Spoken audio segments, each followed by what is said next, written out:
자, 여러분 안녕하세요. 오늘 여러분들과 함께 탭스는 비법이다. 탭스 고득점 비법에 대해서 살펴보도록 하겠습니다. 탭스 이렇게 출제된다. 두 번째 시간입니다. 못 풀게 출제한다. 참 황당한 얘기죠.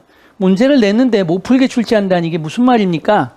이거에 대해 살펴보도록 하겠습니다. 여러분의 수준에서 또는 영어가 완성이 안 된 상태에서는 감히 손을 댈 수 없는 문제들을 출제한다라는 얘기입니다. 그래서 여러분이 탭스를 볼 때 80% 정도는 일반적인 영어로 커버할 수 있는 수준이고 나머지 20%는 굉장히 어려운 수준이고 그 20%를 다시 쪼개면 여기는 영어 상급자의 학생은 풀 수 있는 수준이고요.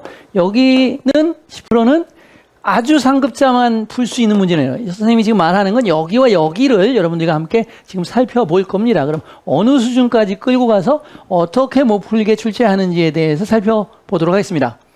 자, 셰릴은 실망했습니다. 보고서 그녀의 열심히 일하는 거, 체육관에서 운동하는 걸 해야 되겠죠. 그녀가 체육관에서 열심히 워크아웃이죠. 워크아웃. 열심히 운동하는 것이 만들지 못했다라는 겁니다. 차이점을 스케일은 저울이죠. 저울에서 운동 많이 하는 거 굉장히 중요하지만 안 먹어야 돼요. 안 먹어야지 살 빠집니다. 반대로 많이 먹어야 살 찝니다. 공부도 마찬가지입니다. 공부도 제대로 하면 실력이 오르는 거고 안 하면 떨어집니다. 그리고 많이 했다고 또 올라가는 것도 아닙니다. 제대로 해야지만 올라가는 것이죠. 보시면 그래서 만들지 못했다라는 건데 차이점입니다. 그럼 차이점은 여기서 단수로 쓰였죠. 단수로 쓰였다는 얘기는 불가산 명사라는 뜻입니다. 그러니까 불가산 명사니까 우리가 many를 안 쓰고 much를 써야 되는데 다 much로 냈어요. 그 다음에 much of가 왔고요. much 다음에 더를 쓸 수 있냐라고 물어봤어요. 그다음에 much of 다음에는 관사를 안 써야 되냐, 어를 써야 되냐, 더를 써야 되냐 이렇게 물어봤어요. 이게 굉장히 어려운 문제거든요. 이거는 수고입니다. much of a 그다음에 something of a 또는 somewhat을 쓰게 돼요. something 대신에 somewhat of a 이런 표현을 씁니다. 그러면 이거는 아주 뭐뭐한 이런 얘기고 여기는 다소 뭐뭐한이라는 표현이래요. 수고예요. 수고. 이런 표현들. 이런 표현을 여러분이 아는가를 물어본 거지 디퍼런스가 가산명사다, 불가산명사다 이렇게 출제한 포인트가 아니에요. 그런데 해설서나 일부 강사들 보면 이게 가산명사다, 불가산명사다로 설명하는 책들이나 학원들이 있습니다. 말도 안 되는 얘기입니다. 이 표현을 물어본 거예요. 이 표현을 알고 있냐고 물어본 건데 설명을 아예 이상하게 하는 경우가 굉장히 많더라는 거죠. 그래서 원래는 불가산명사인데 이런 경우에는 가산명사가 된 거야 라고 설명을 하면 굉장히 헷갈리죠. 수고입니다. 그냥 much of a로 이런 이디오매틱한 표현을 알고 있냐고 물어보는 것이에요. 가산명사, 불가산명사를 구분하는 건 전혀 별개의 문제예요. 근데 황당하죠. 해설서와 강의를 그렇게 하니까. 그러니까 여러분이 쓸데없는데 너무 시간을 낭비하고 고생을 하는 거예요. 사실 출제 원리를 제대로 가르쳐주질 않으니까요. 여러분들이 이제 배우는 상태이기 때문에 잘 모르잖아요. 그렇죠? 자, 42번 보도록 하겠습니다. 이 문제는 어떤 문제인가 한번 보겠습니다. 자, 답은 B번입니다. 이 B번인데 쭉 찾고 아무리 풀어도 이 문제에 답이 잘 안 나오거든요. 왜 안 나오냐면 너의 보트는 정박돼 있다라는 건데 여기 어딘가 근처에 이런 얘기죠. 전혀 어색해 보이지 않아요. 근데 이게 틀렸다는 거예요. 어떻게 틀렸냐면 around here가 있는 거예요. around here. 그럼 여기 주변인데 그러면 somewhere가 여기 있어야 된다는 거예요. somewhere around 여기 주변에 어딘가 이런 표현이에요. 그러니까 이런 익스프레션에 익숙하지 않으면 somewhere around here라는 익스프레션에 익숙하지 않으면 이건 외국에서 오래 살다 온 학생들 5년 이상 살다 온 학생들은 이 문제를 어렵지 않게 풉니다. 그러나 외국에서 5년 이상이 없었고 그냥 한국에서 공부하는 토종 학생들 경우에는 이런 문제를 내면 굉장히 황당할 수밖에 없죠. 이거 문법도 아니거든요. 그냥 표현이거든요. somewhere around here 이렇게 되겠죠.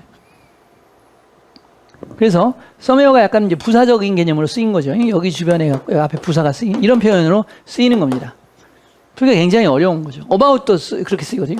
about the size 이렇게 쓰이거든요. about the size. 그럼 무슨 얘기냐면 about the size of a refrigerator. 그럼 냉장고의 크기, 대략 냉장고의 크기 그래가지고 이 about을 뒤에다 집어넣어가지고 출제했던 경우도 있었습니다. 그래서 대략 그 정도 사이즈야 이렇게도 쓰는 표현들이죠. 그러니까 익스프레션이나 이디오매틱한 것들을 가지고 주로 출제하는 문제들은 우리가 이런 표현들을 정리하거나 외워놓지 않으면 이거 어디에도 수고편 찾아봐도 없어요. 그렇기 때문에 말씀드린 것처럼 못 풀게 출제한다. 여러분이 꼼꼼하게 이런 표현들을 읽고 익숙하게 되지 아니하는 경우에는 못 푼다는 거예요. 못 푼다. 그래서 못 풀게 출제한다는 거예요. 굉장히 잔인한 얘기죠. 46번 보도록 하겠습니다. 자, 이렇게 되고 이렇게 되는 문제거든요. 근데 요게 아까 말씀드렸던 그 문제네요. 이게 보시면 about의 위치를 물어보는 문제인데요. 냉장고의 크기인데요. about이 여기부터 해요. 약이 여기부터 해요. 약 냉장고가 아니고 냉장고의 대략 크기 정도 이렇게 되는 거예요. 그래서 about이 부사로 쓰인 거죠. 부사로 쓰인 겁니다. 약이라는 썸이라는 개념으로 쓰인 겁니다. 대략이란 뜻이죠. 이해가죠? about the size 이렇게 들어가는 겁니다. 이해가시나요? 그러니까 이런 문제들도 익숙하지 않으면 이런 포인트를 풀어본 적이 없으면 절대 못 푸는 문제예요. 시간만 낭비하고 진만 빼는 거죠. 오케이. 그래서 이렇게 해서 나머지가 많았지만 포인트는 그랬다는 얘기고요. 45번 보도록 하겠습니다. 이것도 뭐 약간이란 뜻이고 약간 무례했다고 느끼지 않냐 이런 얘기고 나는 생각한다 그래. kind of도 약간이란 뜻으로 쓰인 겁니다. 그래서 kind of 다음에 형용사가 오거나 현재 분사나 과거 분사가 오는 거 괜찮은 거예요. 그래서 현재 분사가 온 거니까 이건 틀린 게 아닙니다. 이건 포인트가 아니었고요. 보시면 됐고요. 요거는 이 문제예요. 지금 시제 문제가 출제된 건데요. 굉장히 까다롭죠. 나는 안다. 네가 무엇을 의미하는지, 즉 네가 의미하는 바를 나는 알아 이런 얘기죠. 그럼 네가 의미하는 바를 안다는 거니까 what you mean 이렇게 해야 되는 거지. 네가 의미하는 것을 안다 이렇게 해야지. 네가 의미하고 있는 중인 것을 안다라고 표현하면 이상하죠, 그렇죠? 그래서 나는 안다. I know. 나는 안다. 네가 의미하는 것을 이렇게 해서 현재형을 쓰는 게 맞지. 진행 의미하고 있는 중인 것이라는 진행형이 어울리지 않다라는 겁니다. 이것도 연습이 안 되면 시제 문제지만 찾기 굉장히 어려운 문제죠, 사실. 그래서 이런 출제를 했던. 그런데 여러분한테 이제 희소식은 뭐냐면, 그러면 이런 식으로 뭐 무작정 출제하면 어떻게 하란 말입니까? 그렇지 않다라는 거예요. 어느 정도의 고난도에 나가더라도 이런 이디오매틱한 익스프레션의 한계나 범위가 있기 때문에 그런 유형의 문제를 모아서 집중적으로 관리하면 이런 포인트들이 그대로 출제가 되기 때문에 바로 적중할 수 있다는 것이 바로 희소식이죠. 그러니까 가능하다라는 거예요. 무한정 범위가 넓은 게 아니라는 거죠. 있다는 거예요. 한계가. 출제자들이 좋아하는 표현들이 있다는 거예요. 그걸 여러분이 뽑아내서 학습을 하게 되면 고득점이 가능하다는 거죠. 근데 뽑아내지 않고 이런 포인트들을 그냥 일반적인 모의고사를 풀면서 하게 되면 적게 나오잖아요. 이런 개수가. 그래서 좋아지지 않아요. 그렇지만 이런 문제들만 모아서 집중적으로 풀게 되면 빠르게 늘죠. 이런 문제는 아까 말씀드린 10%에서 20% 사이에 해당한다고 그랬기 때문에 100문제를 풀어도 10개나 20개가 나오는 거죠. 보통 10개 정도밖에 안 나와요. 사실 아주 고난도라서. 그래서 이런 10개들을 모아놓은 문제를 100문제를 풀면 1000문제를 푸는 것과 효과가 동일할 수 있습니다. 그래서 이런 어떤 집약된 교재, 집약된 티칭 방법에 의해서 여러분이 훈련을 받을 때 뛰어난 성적의 효과를 맛볼 수가 있는 거죠. 그냥 일반적인 모의고사를 풀어서는 이런 효과를 느낄 수가 없어요. 그 샐러리 제공된 이 사람에게 제공된 그 샐러리는 뭐뭐 했다라는 겁니다. 이제 요것도 이제 뭐냐면 over the amount 그녀가 기대했던 그 양을 넘었다라는 얘기거든요. 그러니까 넘었다라는 거니까 여기 부사가 필요해야 돼요. 그 부사가 와야 되니까 헐이라는 표현이 되는 거예요. 헐, well은 전치사 플러스 명사가 나오면 이 어구를 강조해 우리말로 헐 넘었다 이런 식으로 쓰이는 표현이죠. 이해가시죠? 이렇게 푸는 거. way도 그렇게 쓰이죠. 비싸 할 때도 way too expensive 이렇게 해가지고 too expensive가 강조됐잖아요. to로 너무 비싸라고 거기에다 way를 한 번 더 써서 way too expensive 이렇게 쓰는 거예요. 이런 이디오매틱한 표현들을 계속 익히셔야 돼요. 그 다음 보도록 하겠습니다. 그 다음 문제는 어떻게 되냐면 이런 문제를 참 풀기가 어려운 문제거든요. 그러면 이 문제가 답인데요. 이 문제를 푸는 걸 할게요. 그는 그것을 적당하게 고치지 않았음에 틀림없어 이렇게 해석이 될 수 있어요. 여러분들이. 그렇지만 뭐뭐 했음에 틀림없다일 때는 must have pp를 쓰지만 뭐뭐 하지 않았음에 틀림없다라는 거는 이 must not이라는 표현을 쓰지 않아요. cannot이라는 표현을 써요. cannot have fixed. 그것을 적절히 고쳤을 리가 없다라는 거나 아니면 should죠. should have fixed. 그것을 적절히 고쳤었어야만 했는데 라는 표현을 써야 되는 거예요. 이건 뭐냐면 must have pp는 뭐뭐 했으면 틀림없다라는 과거에 대한 100% 확실한 추측이죠. 그런데 not을 써가지고 뭐뭐 안 했음에 틀림없다는 표현은 사용하지 않는다라는 거예요. 근데 그것이 가능한 것처럼 출제를 했죠. 그래서 헷갈리는 겁니다. 그래서 뭐뭐 했을 리가 없다로 써야 되고 아니면 했었어야만 했는데로 문맥상 두 가지의 다른 표현으로 바꿔주셔야 되는 문제입니다. 이런 것들이 바로 이게 되냐 안 되냐를 판단해야 되는데 이 포인트가 굉장히 좀 자주 나왔던 포인트예요, 사실은. 그래서 좀 고난도 또 고득점인 친구들은 아는 거고 아닌 친구들은 굉장히 힘들어할 수 있는 문제죠. 가장 새로운 하이브리드카 자동차 제조사 비너스 얻는다. 업투는 뭐뭐까지잖아요. 400마일까지를 얻는다라는 겁니다. 자, 가스인데 이것도 외국에 사는 친구들은 뭐 on이라는 표현을 금방 알아요. on of gas. 그래서 가스 한 통 탱크에라는 표현이거든요. 그래서 on gas 이렇게 연결되는 건데 관용적으로 명사와 연결되는 전치사 표현 on display처럼 쓰이는 표현이거든요. 그래서 외국에 많이 있었거나 듣기 평가, 듣기 탭스 문제를 많이 들은 친구들은 on이라는 걸 쉽게 풀 수가 있던 포인트죠. 그러니까 탭스는 익스프레션을 많이 출제한다라는 걸 여러분이 알아야 돼요. 익스프레션. 영어의 단순한 단어를 물어보기라는 컬로케이션, 단어의 조, 연합될 때, 결합될 때 어떤 단어가 더 적절한 표현이냐라는 걸 물어본다든지 이런 표현이 올 때 이 표현의 적절한 어구나 단어나 전치사를 물어보는 문제들이 많이 나오기 때문에 이렇게 통으로 이렇게 인식을 하고 외워서 어구로 익스프레션으로 인식하는 패턴을 여러분이 가지셔야만 되지 단어라 이거 따로 외우고 문법적인 포인트로 너무 정리해서 외우는 것 자체가 탭스의 출제 원리와 반대되는 방법이죠. 네. 그 다음 문제 보도록 하겠습니다. 요것도 한번 보시면요. 아마도 다음번에 이런 게 some other time 쓰이죠. 다음에 이런 얘기거든. 아마도 다음번에 하자라는 거죠. 나는 오늘 수업 후에 정말로 공부하는 게 필요해 이렇게 해석을 하고 전혀 틀린 게 없네 이렇게 나오는 문제죠. 이 문제도. 근데 이 문제는 시제 문제로 출제된 거고요. 틀린 겁니다.